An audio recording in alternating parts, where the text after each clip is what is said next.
Welcome back, Nerd Squad, to Top 10 Nerd. I'm your host, Johnny Rogers, and if you happen to be new here, we put out daily content on all things nerdy, so if you're down with that, then tap subscribe and ring that bell. Many superheroes have killed people and otherworldly villains in the past, but there are still several that follow a very strict no-kill rule, and today we'll be listing the ones that were justified for breaking their one rule. Apparently, I'm also the Joker from The Dark Knight. Now, of course, due to the vast world of comic books, some of these heroes may have killed more than once or twice in the past, but we're focusing on the ones that are a bit more conservative when it comes to killing the bad guys. Make sure you stay all the way until the end of this video because you won't believe our number one spot, and leave us a comment down below with who you want to see on this list. While you ponder that, let's jump into today's list of the top 10 superheroes who should kill.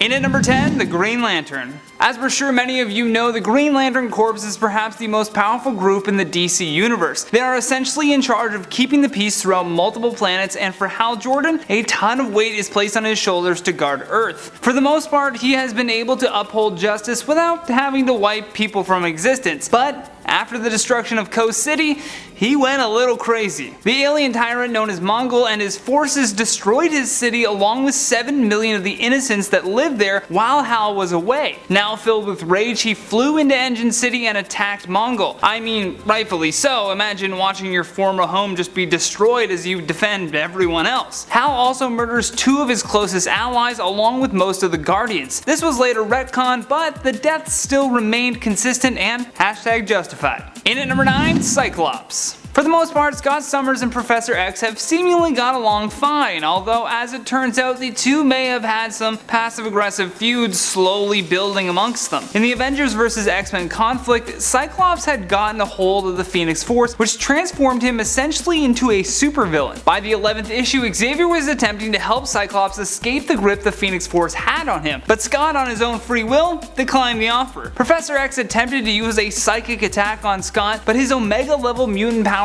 were no match for the Phoenix Force. Xavier even says to Scott, "That's enough," to which Scott says, "It is," before finally killing him. For a character that basically gets walked all over for most of his career, this is an oddly justifiable moment. For fans of Cyclops, it marks the start of a new beginning and perhaps a shift in order. It was time for Scott to grow a backbone anyways. In at number 8, Ant-Man. So to get specific here, I'm talking about Hank Pym, just so you know. In the 5-issue run of the 2009 Ultimatum comic, most cities had been completely leveled. Additionally, a lot of fans' favorite heroes had been killed and murdered in some pretty horrific ways. Worst of all was how the Wasp went down. After she drowns from a tsunami, the Blob comes across her dead body and starts doing what he does best. He eats the Wasp's remains. Gross. In comes Ant-Man, who basically has the green light to destroy the Blob, and he does so in stunning fashion. Pym transforms into Giant Man and bites off the head of the Blob. #justified, although Star-Lord was a little grossed out. In at number 7, Wonder Woman. For the most part, Wonder Woman is pretty good with not killing anyone and as such stands for a decent symbol of justice. Although when Maxwell Lord starts using his telepathic abilities to control Superman, he convinces him that Wonder Woman killed Lois Lane. Going off of what little evidence he had, Superman attacks Wonder Woman and even breaks her wrist. Eventually she's able to distract Supes long enough to toss her lasso of truth around the neck of Maxwell and get him to spill the beans. Lord tells her that the only way to break the hold he has on Superman is if she kills him. Without hesitation, Wonder Woman snaps Max's neck in what would become one of her most infamous kills ever. An act that really makes you want to shout, "You go, girl." In at number 6, Captain America. We've all seen those Captain America school videos of the ultra fair and honorable hero spouting why it's so important to be a good person. He's almost obsessed with being fair and just when it comes to taking down the evil in the world. But as a soldier for the US government, you gotta remember that he has chalked up a serious body count. We like to forget, but during the war with the Nazis, Cap was going full steam ahead to rid the world of America's #1 enemy. Luckily for Captain America, the history books have, for the most part, dehumanized anyone who fought for the Nazis. Along with that body count, we're sure he's happily knocked off a few Hydra members from time to time. All #justified.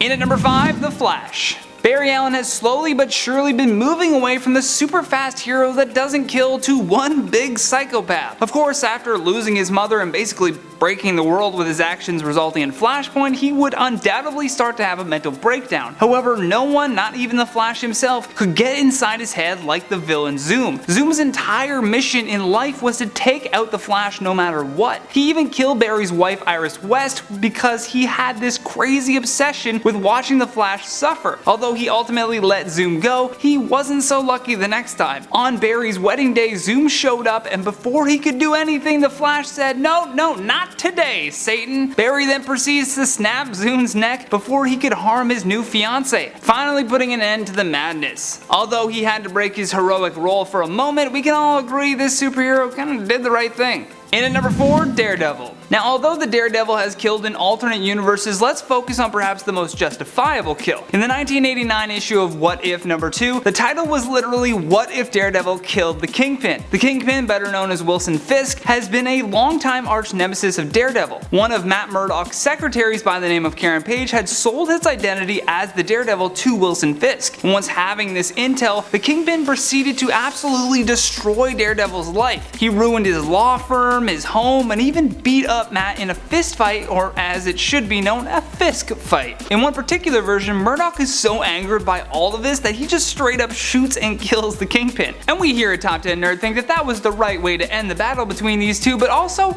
he should have taken out that secretary, or at the very least fired her.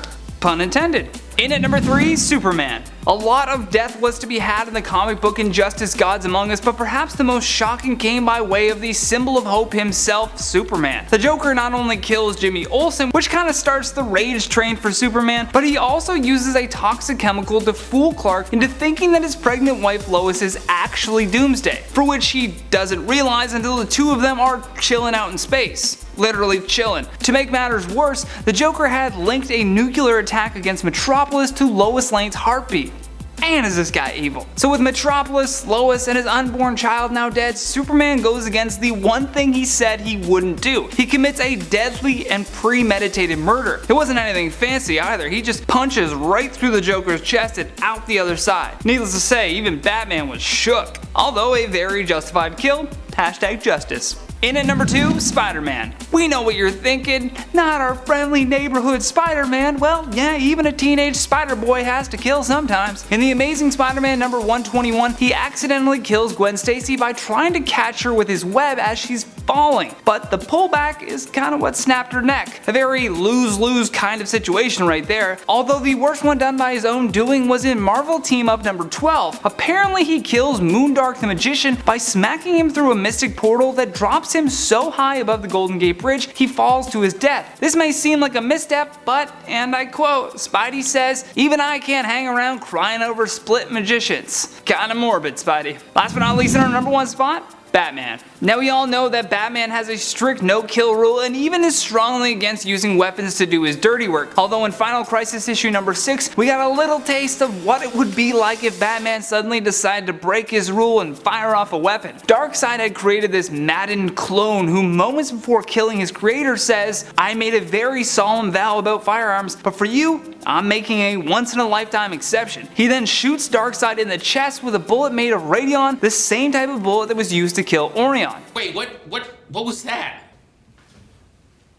What? You just said you don't kill. Yeah, I know.